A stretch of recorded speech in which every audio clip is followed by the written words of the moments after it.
How would I lock down everything if I was building on a timeline? I was tight.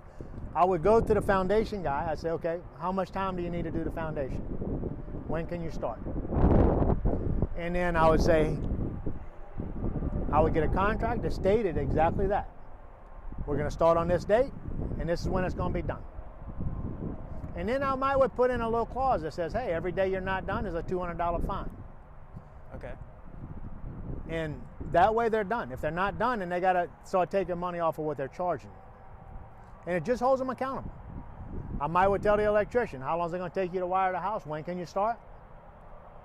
And you don't want to, I wouldn't do it day to day what they tell you. I'd give them a week extra time here and there. You know, you never know. Murphy steps in, it rains, it snows, it does whatever. But you're just getting something in writing from them that holds them accountable, that maybe they can kick you back a week and hurt you, but they can't kick you back a month and hurt you. Right. Then you put a clause in there. If you're not done by this time, I have the right to hire another contractor to finish this job. And when I hire another contractor, whatever they charge me, I'm going to take off of the top of what I owe you. You can do that. You can always go talk to your attorney and have your attorney write something up for you, a good contract with the thing. And that would always be my suggestion.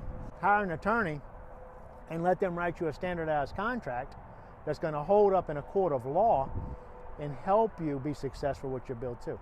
Okay. How much could that possibly cost? It might cost you $250. Okay. But you start, I mean, if I call my attorney and want a contract, I guarantee he's got it in his computer. Already. Boop, press a button, it's done, here it is, bam. Gotcha. Send me the money, this is what I'm looking for. And it's not hard for those guys to do it, but it gives you some security. Yeah. And this good old boy system, it does not work in the construction world. It does not work. Nothing works today like that at all. I mean, you can't even expect people to tell you the truth about nothing anymore.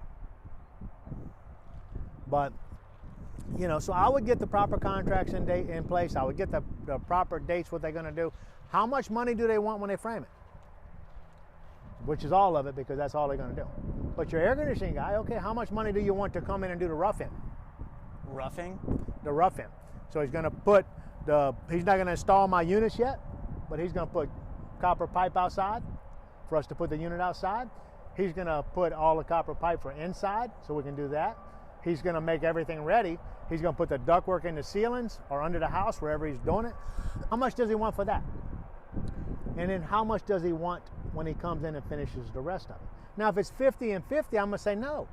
Why would I give you 50% of the rough in if you're not supplying me my air conditioners? Because the biggest price he has is buying the air conditioning unit, right? Right. So, and you know, we buy our own air conditioners because we own an air conditioning company. Okay. So we buy our own air conditioners. But if you're not buying your own air conditioner, I would pay for that air conditioner when the air conditioner is dropped off at my job site. Makes sense. And then you're paying for something that you have, not something that you're going to get 3 months from now. Right. Do not let people take your money and go use it on another person's job to finish up that job so they can float money from job to job to job to job. You do not want a contractor like that. You don't want to work with contractors that just, hey, it's Wednesday, I need to get paid before Friday. I need to get paid today because I don't have enough money to get me through Friday. You don't want to work with people like that. Maybe they save you money, maybe they don't, but eventually that person's going to cut you through. Eventually they're going to hurt you. And I know people are going to give us some hate comments on this right here, but I'm just going to tell you, that's not across the board everybody, but that is very prevalent in our industry. It's very prevalent. Don't pay people in advance. You know, me as a contractor, if you want me to do work to your house, I can go do work to your house. If you don't pay me, I can put a mechanics lien on your house immediately, and we can handle it in a court of law. And you or I have a recourse for that. But once that homeowner gives you the money, and you go buy it and you go buy some dope with it, or take a drunken hiatus, what is it? What's the word I'm looking for? Hiatus? Whatever. Hiatus. So you go do something like that, and where are you going to get your money from? He's got no money. Well, I'm going to attach to his house. He don't have a house, he rents. You know, and you just start looking at it, it don't work. Reputable people will save you tremendous amounts of headaches. Using people who are insured, licensed, and bonded will save you a lot of money. We do not hire any company to work for us that does not have general liability insurance. If you don't have general liability and workers' comp, we do not use you. And the reason I don't use them, because if I don't have that certificate of insurance, I get audited every single year on what I pay contractors. So they want to know, when I give a contractor a 1099 for doing work for me, the insurance company then asks me, I need to see their certificate of insurance. If I cannot produce a certificate of insurance on that company, then what they do is, let's say it's a construction guy, and the price for this construction guy is $14 per $100 of payroll. So for every $100 that I pay him for doing the job, they will then back bill me $14 per 100. My insurance company will, when they do my audit.